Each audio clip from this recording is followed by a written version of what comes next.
কর্তৃপক্ষের সদস্য সদস্যবৃন্দ, বিধানসভার পক্ষ থেকে আমি সকলকে উষ্ণ অভ্যর্থনা ও অভিনন্দন জানাই। আমার আশা ও আবেদন আপনারা বরাবরের মতোই সভার কাজ সুষ্ঠুভাবে পরিচালনায় সহযোগিতা করবেন। সবার প্রথমে বেসরকারি পর্ব। বেসরকারি পর্বের প্রথমে শপথ গ্রহণ অনুষ্ঠান। এখন শপথ গ্রহণ করবেন মাননীয়া নবনির্বাচিত সদস্যা সুদীপ্তা মান্ডি মহাশয়া। তিনি আমডোরা 413 নম্বর বিধানসভার উপনির্বাচনে নির্বাচিত প্রতিনিধি।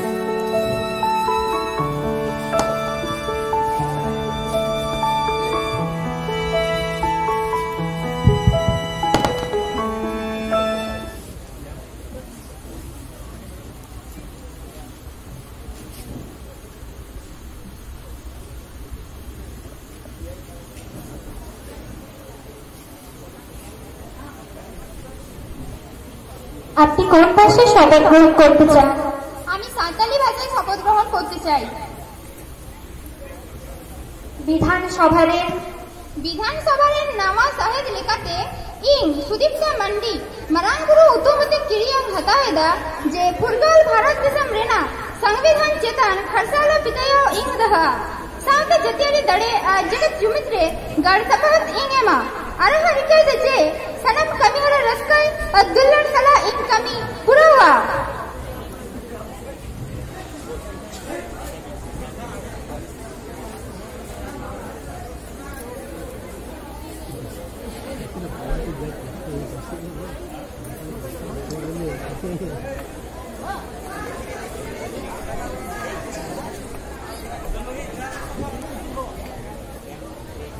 The next program of the meeting is to more.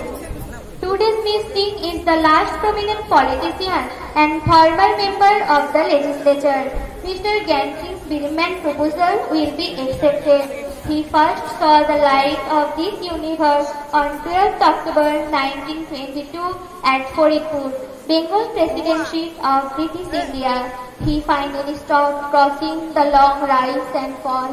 He rested on the service last on Sunday, 15 September 2019. We are deeply saddened by his death. He was 91 years old at the time of his death. Long-time politician Gansing has been selected for 4 times from Gopalpur Assembly constituency. He took charge of the voting speaker many times. A chapter ended in his death. We wish him peace in his full soul. Honorable Chief Minister, now more for his memory. মাননীয় অধ্যক্ষ মহাশয়া, বিশিষ্ট বিধায়কের আকস্মিক প্রয়াণে আমরা গভীরভাবে শোকাহত। তার বিচক্ষণ মন্ত্রিত্ব আমাদের প্রেরণা ও আদর্শ। দলমত নির্বিশেষে দেশ ও দশের কল্যাণে তিনি ছিলেন এক অতন্ত্র প্রহরী। যদিও তিনি একটি বিশেষ দলের পতাকার নিচে নির্বাচিত হতেন, তবুও তিনি ছিলেন সমস্ত দলাদলের ঊর্ধ্বে। তার রাজনীতি ছিল শ্রেণী সংগ্রামের মূল কথা, শোষণ, বঞ্চনা, নিপীড়নের প্রতিবাদে তিনি ছিলেন এক অতন্ত্র প্রহরী। যদিও তিনি একটি বিশেষ পতাকার নিচে নির্বাচিত হতেন, তবুও তিনি ছিলেন সমস্ত দলাদলের ঊর্ধ্বে। কিন্তু সেই মহান ব্যক্তি আজ আর আমাদের মধ্যে নেই। তার চলে যাওয়াটা আমাদের কাছে এক দুর্ভাগ্যজনক বিষয়। আমরা শোকাহত তার অকাল প্রয়াণে। তার শোক সন্তপ্ত পরিবারকে আমার ও সরকারের পক্ষ থেকে সমবেদনা জানাই। ধন্যবাদ। মাননীয় বিরোধী দলনেতা জ্ঞান সিং মহাশয় আজ আর আমাদের মধ্যে নেই। তিনি ছিলেন মূল্যবোধ ও আদর্শের সংমিশ্রণে গড়ে ওঠা এক অনন্য ব্যক্তিত্ব। আজকের এই দুর্দিনে তার মতো নেতার অকাল প্রয়াণে শুধু এই রাজ্যের নয়, সমগ্র ভারতবর্ষের এক অপূরণীয় ক্ষতি হল। তার চিন্তা, ভাবনা, যুক্তি সমগ্র দেশবাসীকে আপ্লুত করেছে। আমাদের উচিত হবে তার আদর্শগুলিকে সামনে রেখে জনকল্যাণের উদ্দেশ্যে এগিয়ে চলা। এটাই হবে তার প্রতি আমাদের প্রকৃত শ্রদ্ধা জ্ঞাপন। তার প্রতি শ্রদ্ধা জ্ঞাপনের উদ্দেশ্যে বলি, তিনি ছিলেন সাথে করে মৃত্যুহীন প্রাণ, মরণে তাহাই তুমি করে গেলে গান। ধন্যবাদ। ধন্যবাদ মাননীয় বিরোধী দলনেতা, আপনি সদস্যগণ, প্রয়াত বিশিষ্ট ব্যক্তির আত্মার শান্তি কামনায় আমরা দৈনিক নীরবতা পালন করব।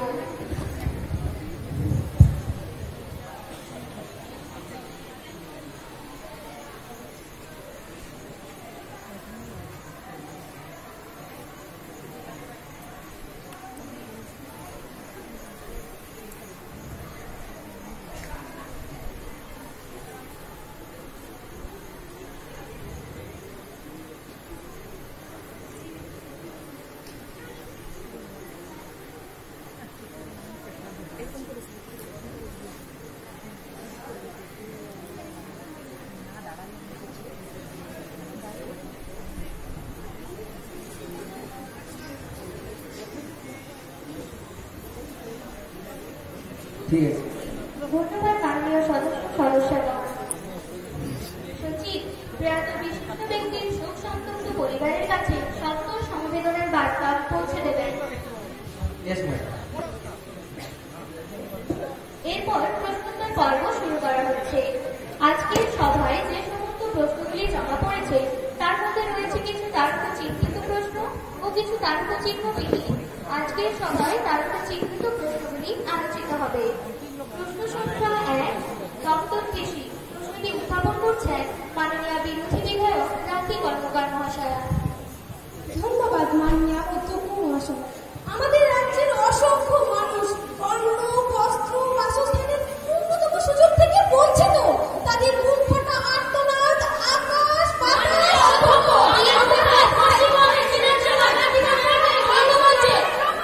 আপনার শান্ত হোক। আপনি কি বলতে চান সরাসরি বলুন। সরি ম্যাম, আমার প্রশ্ন মাননীয় কৃষিমন্ত্রী মহাশয়ের কাছে। আমার প্রথম প্রশ্ন, আমাদের রাজ্যের মোট কৃষি জমি কত পরিমাণ সেচীভূত? আমার দ্বিতীয় প্রশ্ন, 2018-19 অর্থবর্ষে রাজ্যের খাদ্যশস্য উৎপাদনের পরিমাণ কত এবং প্রয়োজনীয় পরিমাণ কত এবং ঘাটতি বা কতখানি? আমার তৃতীয় প্রশ্ন, নিত্য প্রয়োজনীয় দ্রব্যের আকাশছোঁয়া দাম কেন? ধন্যবাদ। আপনি আসন করুন। মাননীয় কৃষিমন্ত্রী, আপনি উত্তর দিন। মাননীয় অধ্যক্ষ মহাশয়া, মাননীয় বিধায়কের প্রথম প্রশ্নের উত্তরে বলি, আমাদের রাজ্যের মোট কৃষি জমি 30% সেচ সেবিত। বাকি জমি মূলত প্রকৃতি নির্ভর। ইচ্ছে থাকলেও আমাদের হাত পা বাঁধা। প্রথমত, জলসেচ প্রকল্পের জন্য আমাদের কেন্দ্রীয় সরকারের দিকে তাকিয়ে থাকতে হয়। দ্বিতীয়ত, ভূগর্ভস্থ জল ব্যবহারে পরিবেশগত বাধাও আছে। আর কতদিন কিছু করুন। আপনারা শান্ত হোক। মন্ত্রী মহোদয়া, আপনি বলুন। ধন্যবাদ। দ্বিতীয় প্রশ্নের উত্তরে বলি, খাদ্যশস্য উৎপাদনের হার কখনো নির্দিষ্ট হয় না, কারণ খাদ্যশস্য উৎপাদন নির্ভর করে ভালো বৃষ্টিপাত, অনুকূল আবহাওয়া এবং উৎপাদনশীলতার উপর। গত বছর খাদ্যশস্যের উৎপাদন আশানুরূপ ছিল, কিন্তু এই বছর বেশ কিছু জেলায় বৃষ্টিপাতের হার কম হওয়ায় খাদ্যশস্য উৎপাদন কিছুটা কমবে। তৃতীয় প্রশ্নের উত্তরে বলি, মূল্যবৃদ্ধি কৃষি দপ্তরের সঙ্গে সম্পর্কিত ঠিকই, কিন্তু প্রকৃতির খামখেয়ালির সঙ্গে এ দপ্তর অন্তর্ভুক্ত নয়। উৎপাদন বেশি হলে কৃষিপণ্য কম দামে বিক্রি হয়, আবার উৎপাদন কম হলে বেশি দামে বিক্রি হয়। এছাড়া অসাধু মজুমদারদের কার্যকলাপ দামকে আরো বাড়িয়ে দেয়। এই মন্ত্রী মহোদয়, আপনি এটা আপনাকে বলতে দিন। মন্ত্রী প্লিজ, আপনি বসুন। আপনি বলুন। ধন্যবাদ। কাঁচামাল ঠিক মতো না পাওয়া গেলে উৎপাদন খরচও বেশি হবে, ফলে দেশবাসীকে শিল্পপণ্য বেশি দাম দিয়ে কিনতে হয়। তবে আপনারা যদি আমাদের সঙ্গে সহযোগিতার হাত বাড়িয়ে দেন, তবে আমরা এই বাংলাকে সোনার বাংলা রূপে গড়ে তুলতে পারব। ধন্যবাদ। আপনি আসন গ্রহণ করুন। ধন্যবাদ। প্রশ্ন সংখ্যা 2, দপ্তর পূর্ত। প্রশ্নটি উত্থাপন করছেন মাননীয় বিরোধী দলনেতা শুভম সরকার মহাশয়। মাননীয় অধ্যক্ষ মহাশয়া, আমাদের দেশ ভারতবর্ষ দীর্ঘ স্বাধীনতার রক্তাক্ত পথ অতিক্রম করে শত শত প্রাণের বিনিময়ে আজ স্বাধীনতা অর্জন করেছে। সেই স্বাধীনতার 72 বছর পরও কি আমরা পিছিয়ে থাকবো?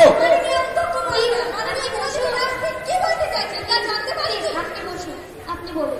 মাননীয় অধ্যক্ষ মহাশয়া, আমার আসলে প্রশ্ন পূর্তমন্ত্রীর কাছে। বাঁকুড়া, পুরুলিয়া, মেদিনীপুর জেলার জঙ্গলমহল এলাকার সেই জরাজীর্ণ ভাঙাচোরা পিচ রাস্তাগুলির কথা বলতে চাইছি, যে রাস্তার উপর নির্ভর করে অসংখ্য গ্রাম ও লক্ষ লক্ষ মানুষের বসবাস। দৈনন্দিন প্রয়োজনে স্কুল, কলেজ, অফিসে, আদালতে যাওয়া, এমনকি মুমূর্ষু রোগীদের জেলা সদর হাসপাতাল নিয়ে যাওয়ার জন্য একমাত্র ভরসা এই ভাঙাচোরা রাস্তাগুলি। কিন্তু বর্তমান সরকার এই রাস্তার উন্নয়নের জন্য কোনো পদক্ষেপ গ্রহণ করেনি। তারা শুধু জনগণকে সন্তুষ্ট করার জন্য বলেছে, বন্ধুগণ আমরা আপনাদের পাশে আছি, আমরা করছি, আমরা করব। আদতে তা সত্য নয়। আসলে বাস্তবে বলাটা যতটা সহজ, কাজে করে দেখানোটা ঠিক ততটাই কঠিন। তাই সংশ্লিষ্ট দপ্তরের মাননীয় মন্ত্রী মহাশয়ের কাছে আমার প্রশ্ন, এই রাস্তার সংস্কার কি আদৌ হবে না কোনোদিন? মাননীয় পূর্তমন্ত্রী, আপনি উত্তর দিন। মাননীয় অধ্যক্ষ মহাশয়, মাননীয় বিরোধী দলনেতাকে শুধু প্রশ্নের জন্য প্রশ্ন করছেন নাকি কখনো জঙ্গল মহলে গিয়েছেন? সারা জঙ্গল মহল জুড়ে আজ যে কথা শোনা যায় তা হলো বাজছে ধ্বংসা, বাজছে মাদল, হাসছে এখন জঙ্গল। মাননীয় অধ্যক্ষ মহাশয়া, উনি কি এই অধিবেশনে কবিতা আবৃত্তি করতে এসেছেন? প্লিজ আপনি বসুন, আপনি বলুন। মাননীয় অধ্যক্ষ মহাশয়, মাননীয় বিরোধী দলনেতাকে তার অবগতির জন্য জানাই যে 2018-19 অর্থবর্ষে সারা রাজ্যের মধ্যে একমাত্র জঙ্গল মহলে আমরা নাবার্ড, বিশ্ব ব্যাংক এবং পশ্চিমাঞ্চল উন্নয়ন পর্ষদ থেকে 300 কোটি টাকা খরচ করেছি শুধুমাত্র রাস্তাঘাট নির্মাণের জন্য। এছাড়া প্রধানমন্ত্রী গ্রাম সড়ক যোজনা থেকে কেন্দ্র আগে যে অর্থ সাহায্য করত তা এখন বন্ধ, তাই পুরো খরচটা রাজ্যকে করতে হয়। এছাড়াও বলি, প্রধানমন্ত্রী গ্রাম সড়ক যোজনায় কেন্দ্র আগে যে অর্থ সাহায্য করত তা এখন বন্ধ। তাছাড়া উন্নয়ন হলো বর্তমান সরকারের প্রাথমিক শর্ত। এখানে এই বিষয়ে সরকার কোনো রকম আপোষ করে না। তাই জানিয়ে রাখি, বর্তমান সরকারের নতুন স্লোগান পথই আমাদের পথ দেখাবে। ধন্যবাদ, আপনি আসন গ্রহণ করুন। ধন্যবাদ। প্রশ্ন সংখ্যা 6, দপ্তর অর্থ। প্রশ্নটি উত্থাপন করবেন মাননীয় বিরোধী বিধায়ক সুচিত্রা সরকার মহাশয়া। ধন্যবাদ মাননীয় অধ্যক্ষ মহাশয়া। মর্যাদাপূর্ণ এই বিধানসভায় আমি যে প্রশ্ন করতে চাই তার সব উত্তর যেন সংশ্লিষ্ট দপ্তরের ভারপ্রাপ্ত মন্ত্রী দেন। আমার প্রশ্ন অর্থমন্ত্রী মহোদয়ের কাছে। আমার প্রথম প্রশ্ন, বর্তমান অর্থবর্ষে রাজ্যের পরিকাঠামো উন্নয়ন খাতে মোট বরাদ্দ অর্থের পরিমাণ কত? আমার দ্বিতীয় প্রশ্ন, বরাদ্দকৃত অর্থের কতটাই বা আজ পর্যন্ত খরচ হয়েছে? আমার তৃতীয় প্রশ্ন, বিপর্যয়ে মানুষের পুনর্বাসন প্রকল্পে মোট বরাদ্দকৃত অর্থের পরিমাণই বা কত? ধন্যবাদ, আপনি আসন গ্রহণ করুন। মাননীয় অর্থমন্ত্রী। ধন্যবাদ মাননীয় অধ্যক্ষ মহাশয়। মাননীয় বিরোধী সদস্যের দ্বারা উত্থাপিত প্রশ্নের প্রতি সম্মান জানিয়ে এবং প্রশ্নগুলির সুবিবেচনা করে আপনার নিকট উত্তর দিতে আমি প্রস্তুত। প্রথমেই জানাই, আমাদের সরকার 5 লক্ষ কোটি টাকা ঋণের বোঝা নিয়ে ক্ষমতায় আছে। তাছাড়া রাজ্য থেকে যে সমস্ত শুল্ক আদায় হয় তার অনেকটাই চলে যায় কেন্দ্রের হাতে। কেন্দ্র থেকে আমরা যথেষ্ট আর্থিক সাহায্য পাই না। আমরা যে সমস্ত পরিকল্পনাগুলি গ্রহণ করে থাকি সঠিক সময়ে অর্থ সরবরাহ না থাকায় পরিকল্পনাগুলি গ্রহণ করা সম্ভব হয় না। তাছাড়া কেন্দ্র আমাদেরকে যে 200 ও 100 টাকার নোট পরিবর্তনের সিদ্ধান্ত গ্রহণ করেছে সেই সিদ্ধান্তের সুরাহা এখনো পর্যন্ত হয়নি। প্লিজ আপনি বসুন। প্লিজ উত্তর দিতে পারছেন না, প্লিজ আপনার শান্ত হন। মন্ত্রী মহোদয়া, আপনি বলুন। ধন্যবাদ মাননীয় অধ্যক্ষ মহাশয়। বর্তমান বছরে রাজ্যের আর্থিক স্থিতি 42,919.7 কোটি টাকা। সেখানে বিভিন্ন দপ্তরে বরাদ্দকৃত অর্থের পরিমাণ 53,000 কোটি টাকা। শিক্ষাক্ষেত্রে বরাদ্দকৃত অর্থের পরিমাণ 9,000 কোটি টাকা। স্বাস্থ্যক্ষেত্রে বরাদ্দকৃত অর্থের পরিমাণ 15,000 কোটি টাকা। কৃষিক্ষেত্রে বরাদ্দকৃত অর্থের পরিমাণ 12,500 কোটি টাকা। শিল্প ও বাণিজ্য ক্ষেত্রে বরাদ্দকৃত অর্থের পরিমাণ 16,700 কোটি টাকা। অধ্যক্ষ মহাশয়া, আমাদের রাজ্যে প্রতি ক্ষেত্রে বরাদ্দের পরিমাণ যথেষ্ট কম।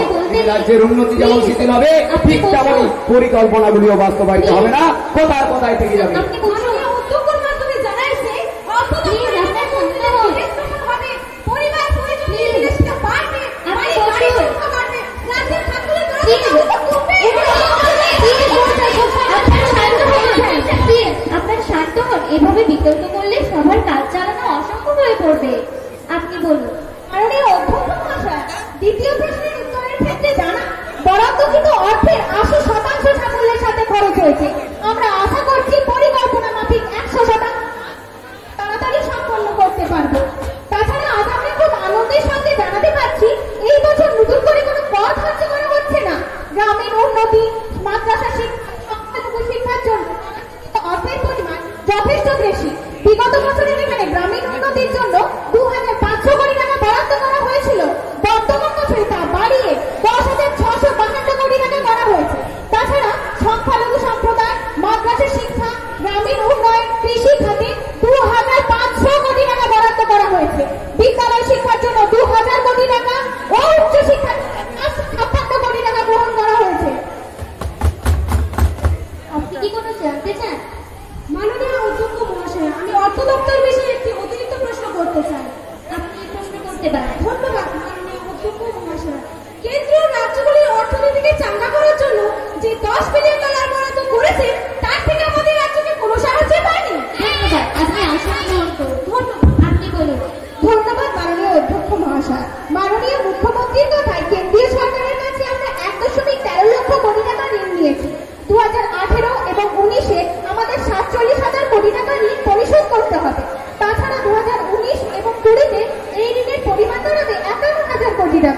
মাননীয় অধ্যক্ষ মহাশয়া, Please, বর্তমান সরকার আমাদের রাজ্যকে ঋণে ডুবিয়ে দিচ্ছে। এত পরিমাণ ঋণ রাজ্যের উন্নতি কল্পে শুধুমাত্র ব্যয়িত হয়নি, তাছাড়া বর্তমান রাজ্য সরকার অনেক পরিমাণ অর্থের সঠিক কোনো হিসাব দিচ্ছে না।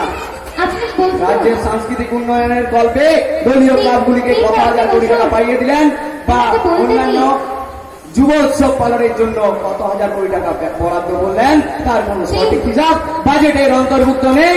প্লিজ আপনি বসুন, আপনি বলুন। মাননীয় অধ্যক্ষ মহাশয়, বিরোধী সদস্যের এই মন্তব্যের ক্ষেত্রে জানিয়ে রাখি, রাজ্যের গরিব ও মেধাবী ছাত্রদের ভাতা দেওয়ার জন্য 100 কোটি টাকা বরাদ্দ করা হয়েছে। প্রতিটি রাজ্যে ই ক্লাসরুম তৈরি করার জন্য সরকার পরিচালিত 200টি বিদ্যালয়, 732টি মহাবিদ্যালয়কে 200 কোটি টাকা দেওয়ার সিদ্ধান্ত গ্রহণ করেছি। দ্বিতীয় প্রশ্নের ক্ষেত্রে জানাই, বিপর্যস্ত মানুষের পুনর্বাসন প্রকল্পে 9,000 কোটি টাকা বরাদ্দ। আমরা মানছি এই ক্ষেত্রে বরাদ্দকৃত অর্থের পরিমাণ কম, এখনো এই ক্ষেত্রে বরাদ্দকৃত অর্থের অনেক প্রয়োজন। ধন্যবাদ, আপনি আসন গ্রহণ করুন। প্রশ্ন সংখ্যা 9, দপ্তর শিক্ষা।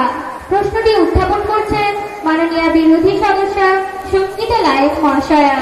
মাননীয় অধ্যক্ষ মহাশয়া, আমার প্রশ্ন রাজ্যের বর্তমান শিক্ষা ব্যবস্থা বিষয়ে।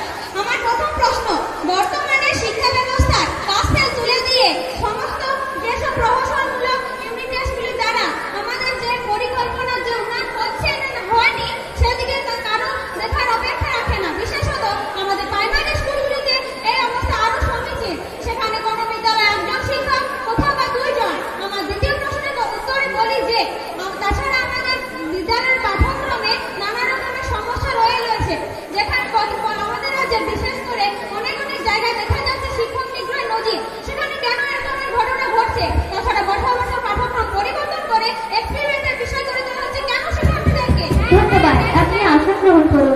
মাননীয় শিক্ষামন্ত্রী মহোদয়া। মাননীয় অধ্যক্ষ মহাশয়া, মাননীয় বিধায়ক এতটাই আন্দোলনে আছেন যে তিনি পুরো সমাজছন্ন ও হতাশার অনেক দেখছেন। উনি জেগে উঠুন, তাহলেই রাজ্যের বর্তমান শিক্ষার উন্নতির দিকটি ওনার চোখে পড়বে। ওসব কথা ছাড়ুন, আসল কথার উত্তর দিন। আপনি যথার্থ উত্তর দিন। মাননীয় অধ্যক্ষ মহাশয়া, শিক্ষা বঞ্চক বিষয়ে বিরোধী সদস্যদের কোনো রকম অভিযোগ থাকতেই পারে না।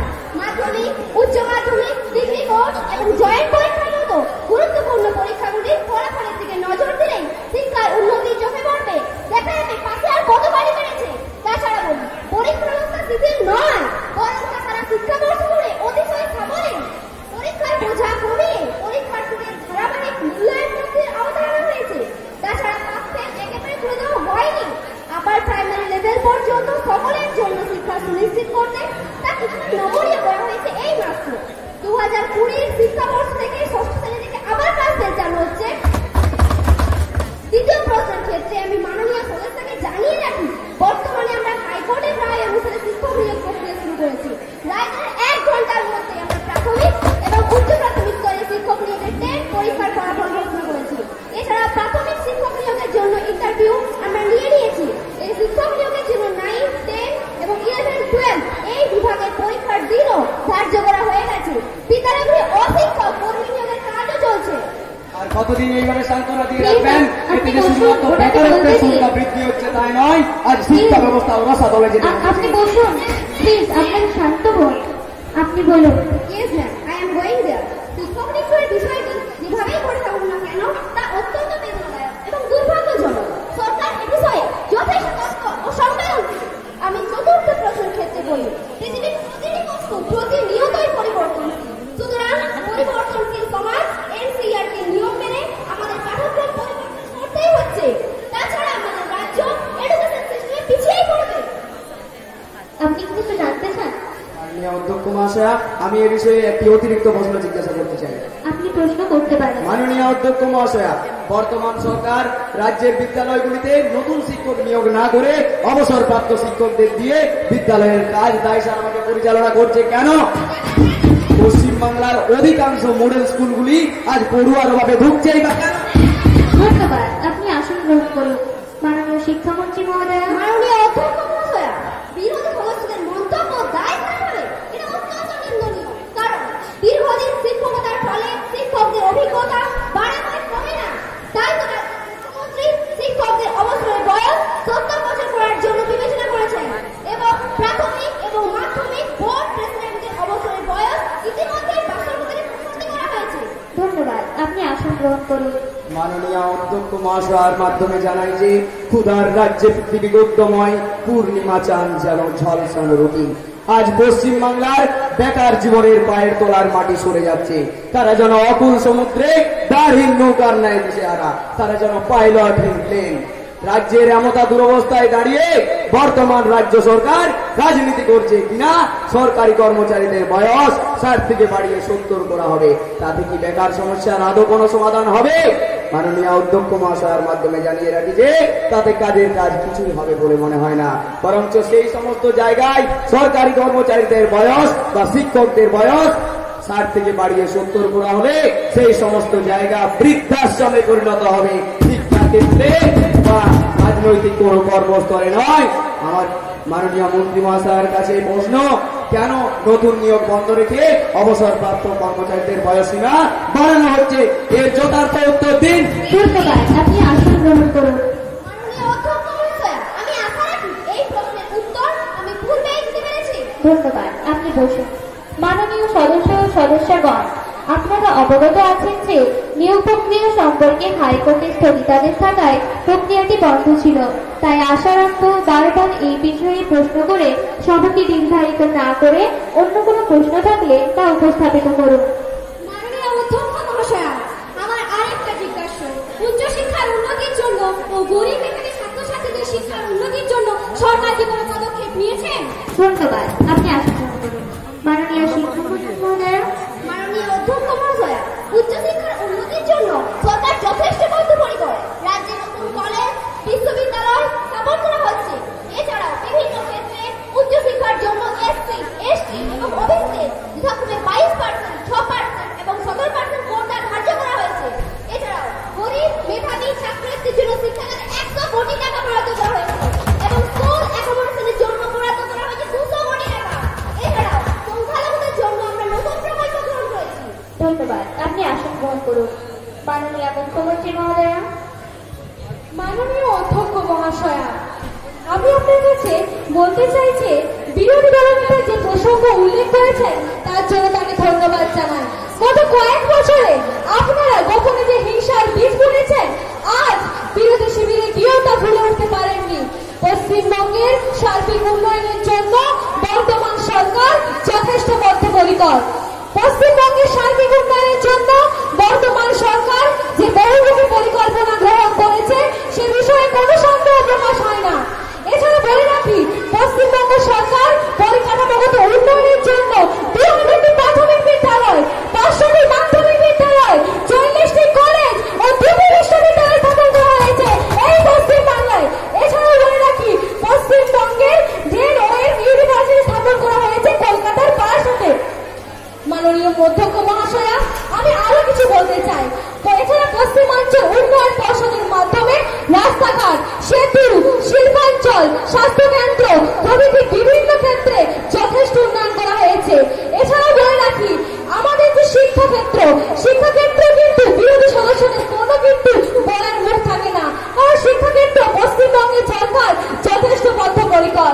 আসলে শিক্ষাক্ষেত্রে পশ্চিমবঙ্গ সরকার মিড ডে মিলের বরাদ্দ বৃদ্ধি, ছাত্রছাত্রীদের জন্য সাইকেল বিতরণ, পোশাক বিতরণ থেকে শুরু করে বিভিন্ন ক্ষেত্রে যথেষ্ট উন্নয়ন করেছে।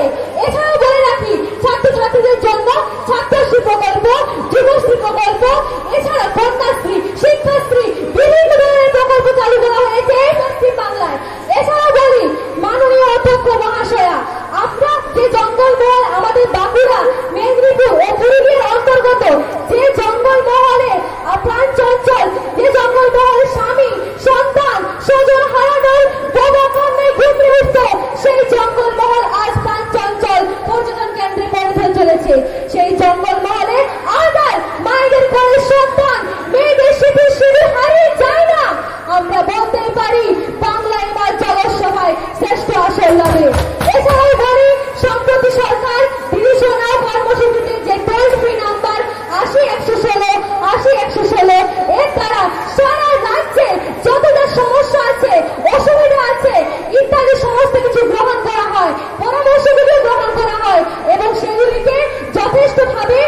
কথা। আপনারা কি এই সম্বন্ধে আদৌ অবগত আছেন? বিজ্ঞানী আইনস্টাইন বলেছেন তার কোনো ভুল হয় না যিনি কোনোদিন নতুন কিছু সৃষ্টি করার কথাই চিন্তা করেননি। আপনারা জানেন কি, আপনারা অবশ্য দীর্ঘ 32টা বছর সরকারে এসে, তাই তো দীর্ঘ 32টা বছর সরকারে এসে আপনাদের কোনো ভুল কি হয়নি। ধন্যবাদ। ধন্যবাদ। আপনি আসন গ্রহণ করুন। প্রশ্ন সংখ্যা 10, দপ্তর স্বাস্থ্য। প্রশ্নটি উত্থাপন করবেন মাননীয় বিরোধী সদস্য সঞ্চিত সরকার মহাশয়া।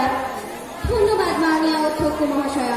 বর্তমান সরকারের রাজ্যের স্বাস্থ্য দপ্তরের ব্যাপারে করে মহিলাশীলতা আমাদের হতবাক করে দেয়। তাই আমার প্রশ্ন স্বাস্থ্যমন্ত্রীর কাছে। আমার প্রথম প্রশ্ন, সরকারি হাসপাতালগুলিতে জরুরি বিভাগের পরিষেবার এমন দৈন্যদশা কেন? কোনোদিন এই অবস্থার পরিবর্তন হবে কি? আমার দ্বিতীয় প্রশ্ন, ডাক্তারদের অবসরের বয়স 70 করা হচ্ছে কেন? সবশেষে জানতে চাইব, সরকারি হাসপাতালে নিযুক্ত ডাক্তাররা সময়ে পার্সোনাল চেম্বার ও নার্সিং হোমে ছুটিয়ে প্র্যাকটিস করেন। পঞ্চম, এই প্রতিষ্ঠানে কোনো পদক্ষেপ গ্রহণ করেছেন কি? ধন্যবাদ। আপনি আসন গ্রহণ করুন। মাননীয় স্বাস্থ্যমন্ত্রী মহোদয়া।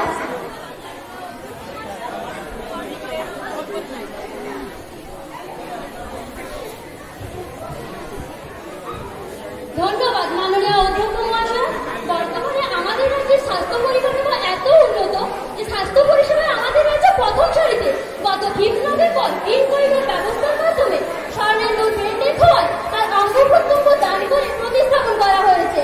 নিরুপমা আয়ারদের লিভার, রুবি সরকারদের কিডনি ও কর্নিয়া দুটি প্রতিস্থাপন করা হয়েছে ব্যারাকপুরের হাসপাতালে। এছাড়া মুখ্যমন্ত্রী ঘোষণা করেছেন রাজ্যে আরো 42টি সুপার স্পেশালিটি হাসপাতাল গড়ে তোলা হবে। মাননীয় অধ্যক্ষ মহাশয়, আপনি বসুন। প্লিজ, আপনি বসুন। ওনাকে বলতে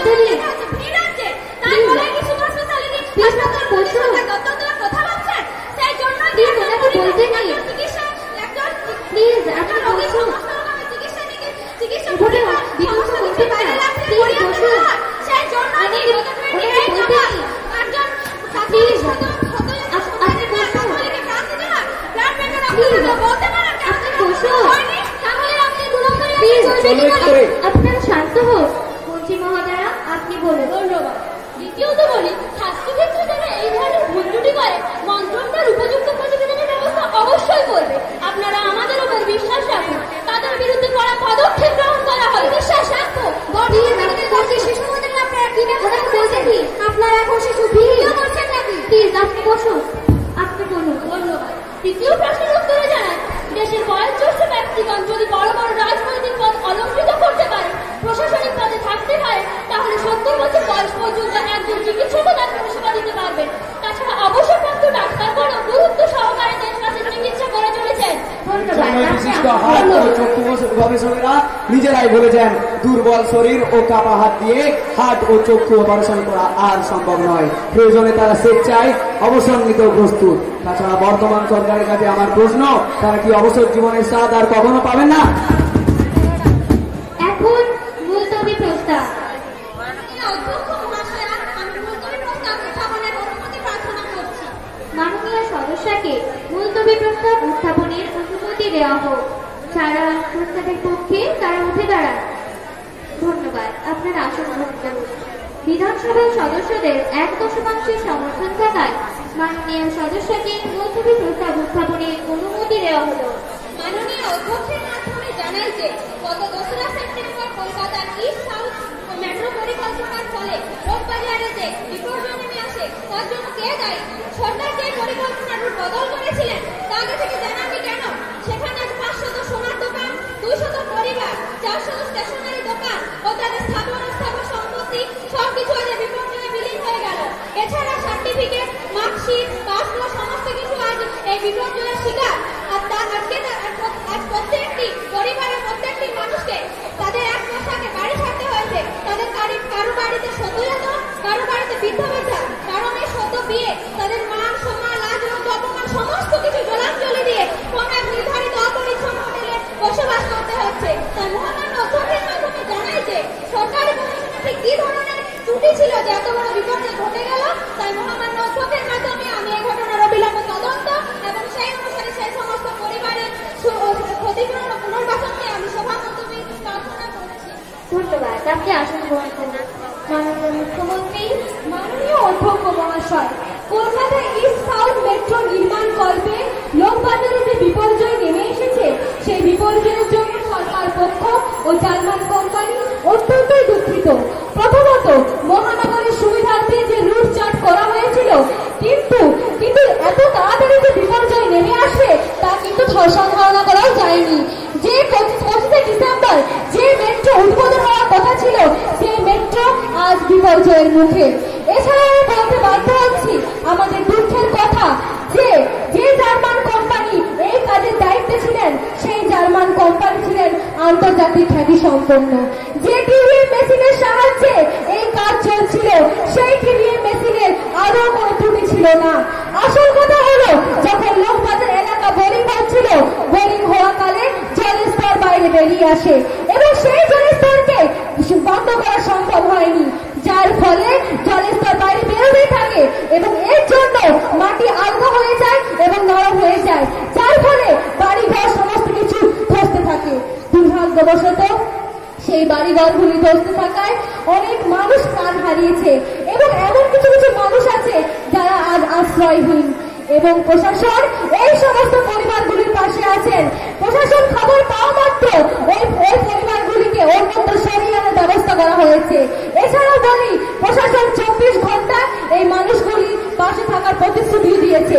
এছাড়া যে জার্মান কোম্পানির কথা আমি একটু আগেই বলছিলাম, সেই জার্মান কোম্পানি প্রায় 94টি পরিবারকে 5 লক্ষ টাকা এবং নগদ 10 লক্ষ টাকাও দিয়েছে।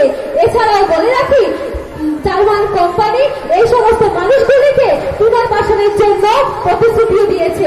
সরকার প্রায় 24 ঘন্টা এই মানুষদের পাশে আছে, ছিল এবং ভবিষ্যতে থাকবে। এছাড়া বলে রাখি, যতদিন না মেট্রোর কাজ শেষ অসুবিধার সময় মোকাবিলা করা যাচ্ছে, ততদিন মেট্রোর কাজ বন্ধ থাকবে। ধন্যবাদ। আপনি আসন গ্রহণ করুন। যারা প্রস্তাবের পক্ষে তারা হ্যাঁ বলুন, আর যারা প্রস্তাবের বিপক্ষে তারা না বলুন। সভার সিদ্ধান্ত অনুযায়ী মুলতবি প্রস্তাব গৃহীত হলো না। এখন সভার টেবিলে কাগজ রাখার অনুষ্ঠান। মাননীয় স্নেহা সরকার ভারপ্রাপ্ত শিক্ষা দপ্তর পেনশন সংক্রান্ত রিপোর্ট টেবিলে রাখবেন। ধন্যবাদ মাননীয় অধ্যক্ষ। শিক্ষা বিভাগের অবসরপ্রাপ্ত কর্মীদের 2019 সালের বার্ষিক পেনশন সংক্রান্ত এবং তার সঙ্গে কন্ট্রোলার অ্যান্ড অডিটর জেনারেল মন্তব্য সংক্রান্ত অডিট রিপোর্ট।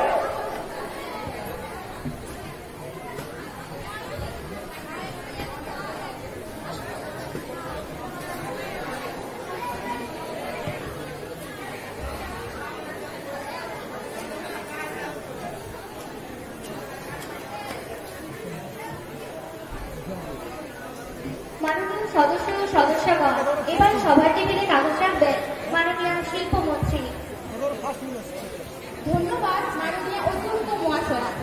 আমি report on small and cottage industries 2019 goal 1 and 2।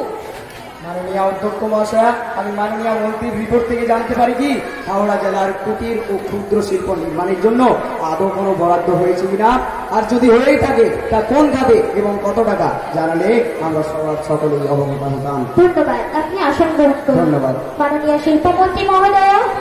ধন্যবাদ মাননীয় অধ্যক্ষ মহাশয়া।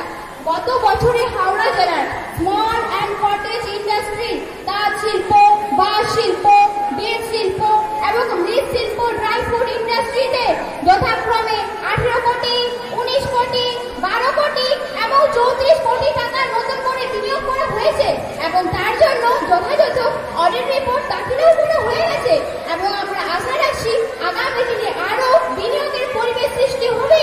ধন্যবাদ।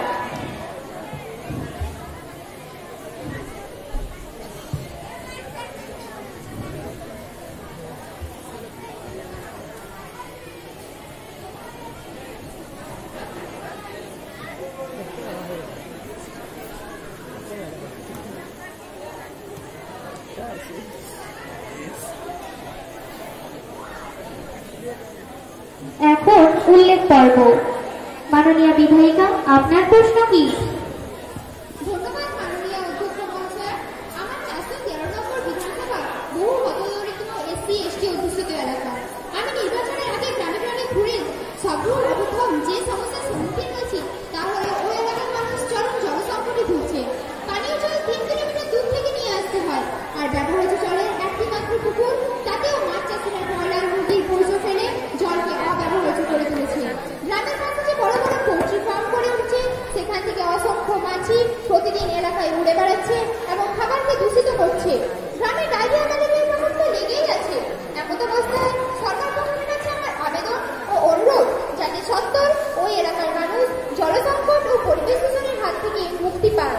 ধন্যবাদ। আপনি আসন গ্রহণ করুন। মাননীয় সদস্যের আবেদন সংশ্লিষ্ট দপ্তরে পাঠানো হবে। ধন্যবাদ মাননীয় অধ্যক্ষ মহাশয়। এখন অনাস্থা প্রস্তাব। মহতী সভা, আজ আমাদের রাজ্য এক ঘোরতর সংকটের মুখে দাঁড়িয়ে। আজ আইন প্রশাসন রুগ্ন, জনজীবন ছিন্ন ভিন্ন, গণতন্ত্র আজ বিলীন। আজ সর্বত্র হিংসার রাজনীতি গ্রাস করছে মানুষের স্বাভাবিক জীবনযাপনকে। হারিয়ে যাচ্ছে শত শত প্রাণ নির্বিধায়। আজ খবরের কাগজে খুললে দেখা যায় নারী নির্যাতন, নারী নিপীড়ন, নারী হত্যা, শিশু হত্যা, এমনকি অ্যাসিড হামলা, খুন, অটো দৌরাত্ম, সীমাহীন অত্যাচারে ভরে গেছে সারা রাজ্য। এমত অবস্থায় আমি মন্ত্রিমণ্ডলী তথা সরকারের প্রতি অনাস্থা প্রস্তাব উত্থাপনের জন্য মাননীয় অধ্যক্ষ মহাশয়ের কাছে অনুমোদন প্রার্থনা করছি। ধন্যবাদ। আপনি আসন গ্রহণ করুন। যারা প্রস্তাবের পক্ষে তারা উঠে দাঁড়ান। আপনারা আসন গ্রহণ করুন। এই সভা মন্ত্রিমণ্ডলীর উপর আস্থার অভাব প্রদান করছে। আপনি প্রস্তাব পেশ করুন। মাননীয় অধ্যক্ষ মহাশয়া, অতীতে আমাদের সারা রাজ্য ছিল সারা ভারতবর্ষে এক বিশিষ্ট স্থান অধিকারী, কিন্তু আজ সেই ঐতিহ্য, সেই স্বীকৃতি, সেই সম্মান আজ বর্তমানে বিলীন হয়ে গেছে। রাজনৈতিক আগুনে সবাই পুড়ে মরছে গ্রাম জনজীব। আজ আমরা কি সেই বাংলায় বাস করছি যে বাংলার উপর নির্ভর করে বিভিন্ন, যেমন মাননীয় গোখলে বলেছেন, what's Bengal think today, India thinks tomorrow. সেই বাংলায় আজ রাজনীতিতে, জালিয়াতিতে ভরা। মরে যাওয়া শিশুর হাহাকার চিন্তায় আজ সমস্ত কিছুই ভুলুণ্ঠিত। আজ সত্য, আদর্শ, নিষ্ঠা সমস্ত কিছুই হারিয়ে গেছে। আজ সমস্ত কিছু অত্যাচারের মুখে যখন বর্তমান সরকার নিজের ক্ষমতা দখলের লড়াইয়ে আজ ভুলুণ্ঠিত। তারা আজ ছলে বলে কৌশলে অধিকার লড়াইয়ের জন্য প্রস্তুত। তাই আম জনতার স্লোগান, যোগ্য সরকার, অধিকার সরকার, আমাদের দরকার নেই, দরকার নেই। প্লিজ আপনি শান্ত হন। এভাবে বিভক্ত করলে সবার কাজ চালানো অসম্ভব হয়ে পড়বে। তাছাড়া সবার শান্তি বজায় রাখা আপনাদের নৈতিক কর্তব্য। মাননীয় মুখ্যমন্ত্রী। মাননীয় অধ্যক্ষ মহাশয়া, সরকারের প্রতি অনাস্থা অতি দুর্ভাগ্যের বিষয়। আমি দুঃখিত ও মর্মাহত। আমার বিনীত নিবেদন, আমি পদত্যাগ করতে প্রস্তুত, কিন্তু আপনারা শুনুন আমার অকপট সত্য ভাষণ। স্বীকার করছি সমস্যা আছে, হিংসা আছে, অভাব অনটন আছে, কিন্তু কেন, কোন জটিল পরিস্থিতিতে আজ রাজ্যবাসী দিন দরিদ্র মানুষের জীবন বিপন্ন, সেটা উপলব্ধি করা দরকার। রাজনৈতিক অতি চরমপন্থী মনোভাব, চরম অসহিষ্ণুতা এর অন্যতম কারণ। সরকার পক্ষ ও বিরোধী পক্ষ পারস্পরিক অবিশ্বাসে জর্জরিত। আলোচনার সুস্থ পরিবেশ গড়ে তুলতে চাইছি, কিন্তু আপনারা মুখ ফিরিয়ে নিচ্ছেন। আপনারা বুকে হাত রেখে বিবেকের কাছে একটি বার স্বীকার করুন যে এই ধরনের পরিস্থিতি সৃষ্টি হতে আপনাদের ভূমিকা ঠিক কতটা নেই। যদি মনে করেন সরকার ফেলে দিলে মুশকিল আসান হবে, তাহলে একবার ভেবে দেখুন কতটা ভুল আপনারা করছেন। যদি কোনোদিন আমাদের জায়গায় আসেন তাহলে বুঝতে পারবেন অসুবিধাটা কোথায়। এর চেয়ে বরং আসুন সবাই মিলে কাজ করি। ন্যায়, সত্য, আদর্শ ও মূল্যবোধের আঙিনায় গড়ে তুলি জীবনের আদর্শ সমাজ। তাই সবাই মিলে বলি, বাংলার মাটি, বাংলার জল, বাংলার বায়ু, বাংলার ফল পূর্ণ হোক, পূর্ণ হোক, পূর্ণ হোক হে ভগবান। আর দলদলি নয়, সবাই মিলে বলি, সবাই মিলে করি কাজ, হারি জিতি নাহি লাজ। ধন্যবাদ। আপনি আসন গ্রহণ করুন। যারা সরকারের প্রতি অনাস্থার পক্ষে তারা উঠে দাঁড়ান। আপনারা আসন গ্রহণ করুন। সমর্থন যথেষ্ট নয়, সুতরাং সরকার জনগণের কাছে স্থিতিশীল এবং আস্থাশীল। এখন সভায় বিল প্রণয়ন অনুষ্ঠান। আজকের সভায় বিল উত্থাপন করছেন মাননীয় কৃষি ও খাদ্যমন্ত্রী। মাননীয় অধ্যক্ষ মহাশয়া, আমি জমি অধিগ্রহণ বিল 2019 সভায় পেশ করার জন্য অনুমোদন প্রার্থনা করছি। বিল উত্থাপনের ব্যাপারে যারা সমর্থন করবেন তারা হাত তুলুন। মাননীয় মন্ত্রীকে বিল পেশ করতে বলা হচ্ছে। ধন্যবাদ। আমি জমি অধিগ্রহণ বিল 2019 বিবেচনার জন্য পেশ করছি। মাননীয় অধ্যক্ষ মহাশয়া, আমি মাননীয় মন্ত্রীর উত্থাপিত বিলটিকে আইনসভা সিলেক্ট কমিটিতে পাঠানোর আজ্ঞা দিচ্ছি। আমরা এই প্রস্তাব সমর্থন করছি।